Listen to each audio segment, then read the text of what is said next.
This is Extra Paycheck Podcast, episode number 136. You're listening to Extra Paycheck Podcast, where you will learn how to build and grow your own successful online business. Now, here's your host, Alex Soul. Welcome to yet another episode of the Extra Paycheck Podcast. This is episode number 136, and today we will be talking about 5 content creation ideas to help you get unstuck. Because if you are creating any kind of content for your online business or for your online brand, for your online presence, you know that at some point of time you will be struggling with coming up with new content for whatever that content is for you, a blog post, a video, or a podcast, or anything else really.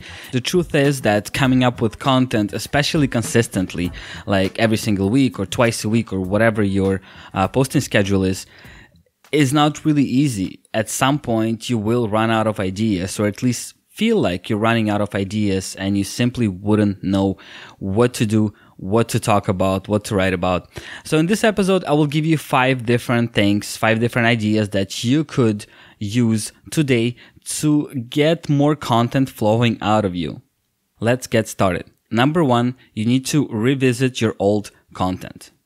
I'm not talking about using some older content that you did a video on and repurposing it into a blog post or anything like that, but I'm talking about looking at your older content and seeing what you could change in that content. Because the truth is that as time passes, industries change, there are new products that come out on the market, there are new ways of doing things. Some of the examples would be if you taught people how to live stream a year ago, now it would be really different.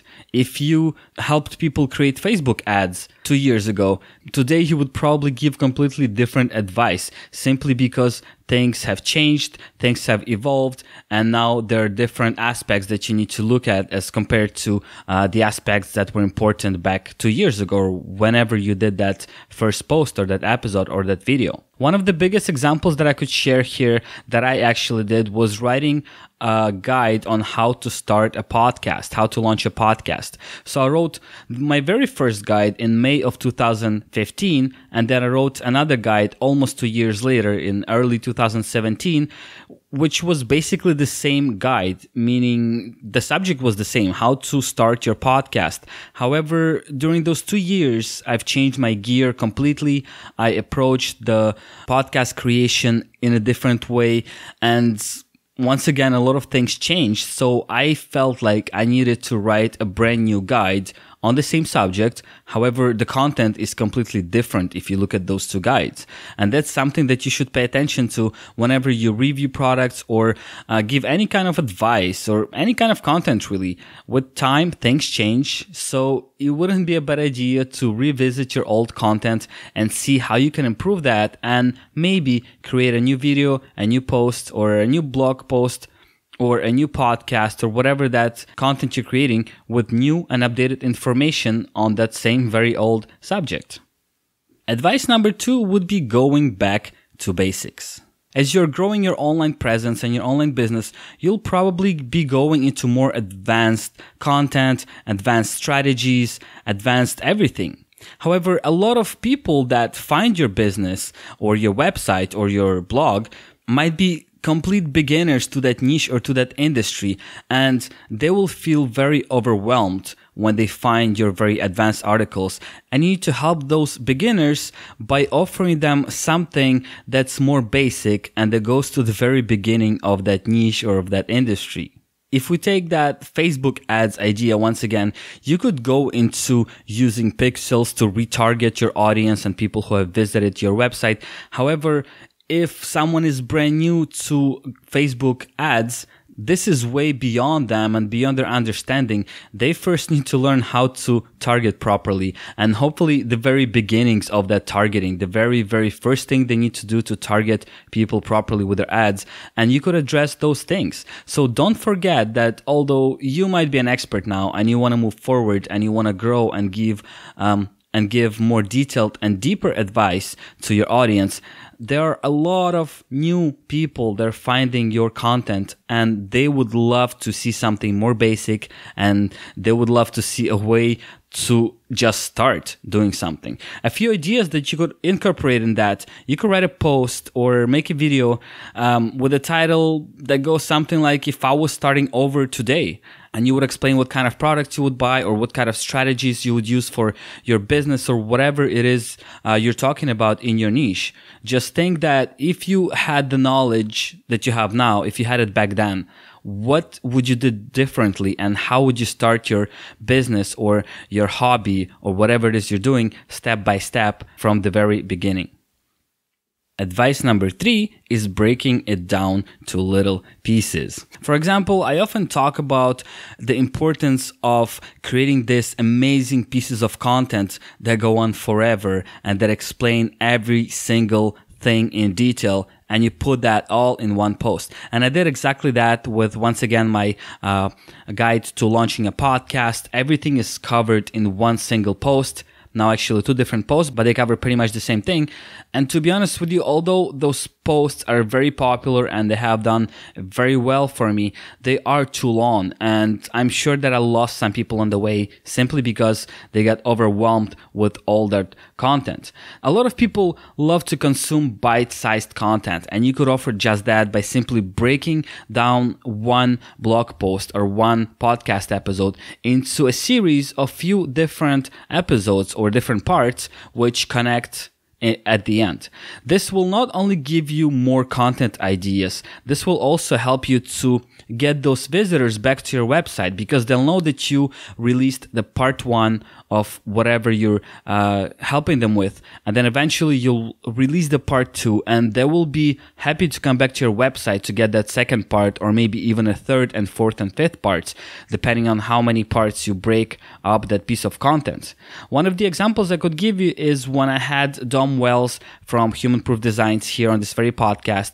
And we did 2 different episodes, number 63 and 64. If you didn't hear those episodes, I highly encourage you to go listen to them. If you did hear those episodes, you will remember that Dom started making money by creating niche websites and selling products on them like most other affiliate marketers. However, at some point, he started his own business of building those websites for other people. Now he sells niche websites to clients. Of course, he still makes those websites for himself and he still makes money out of some of those websites, but that's another business. So this guest had 2 things that kind of connected together, but we decided to break it into 2 completely different episodes because one of them is kind of more relevant to people who want to make websites and sell them for a living. And the other part is more relevant to people who want to build their own websites for themselves and make affiliate commissions off of those websites. So this is just one of the examples, but you can go into so many details and break up whatever content you're creating into many different parts and then get more people coming to your website, get more content ideas, and simply be able to write better content because you don't have to put everything in one single article or one single video, and you could break it up apart, which will also give you the time to think about the structure of that post or that video, and it will help you give more relevant information within that content. Advice number 4 would be interviewing the experts in your niche or your industry. And it doesn't have to be a podcast or a video, which I do highly suggest, especially video, because videos are super popular and I see a big shift of content to video format. However, you can simply contact those experts and send them a list of questions that you will then publish in your blog as a blog post or as an interview post, whatever that is. You might be an expert in your niche and your industry, but you would usually touch very specific parts of it because you will feel like you have the strengths in those parts. However, if you find other experts and people that are doing something similar to you or are simply working in the same industry, they might have different kind of advice to give out and they might be thinking about completely different things from you. And this is why it's so great to connect with those people and interview them for your own blog. This way you'll get content that's a little bit different from what you would think about, which is really awesome. And it would appeal to some other people, and it might attract different kinds of people to your blog. This way you'll also make new fans. Also, you could head over to local networking events. You could also ask your clients if they could offer something of value to your audience. And I know that attending local networking events is a good idea because most of us, people who work online, we're kind of lonely. We don't get to interact too much with other people, and we're kind of in our own bubble, and we can't always know the experts or meet them just like that online, although it's kind of easy to reach out to them. But attending local meetups and local networking events in your industry is a great idea to find experts and to find people that could share something very new and interesting in your industry, something that you didn't even think about. And that alone will help you bring so much more content ideas into your online business.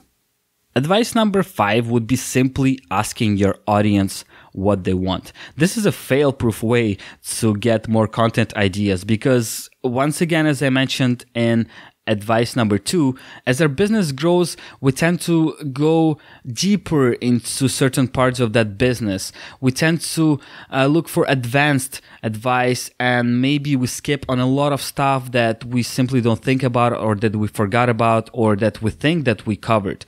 But if you ask your audience what they want to hear, what they want to know, you'll probably get a lot of answers and replies from people telling you, well, why didn't you ever cover that? Or I would love to learn about this specific subject and you never talked about it.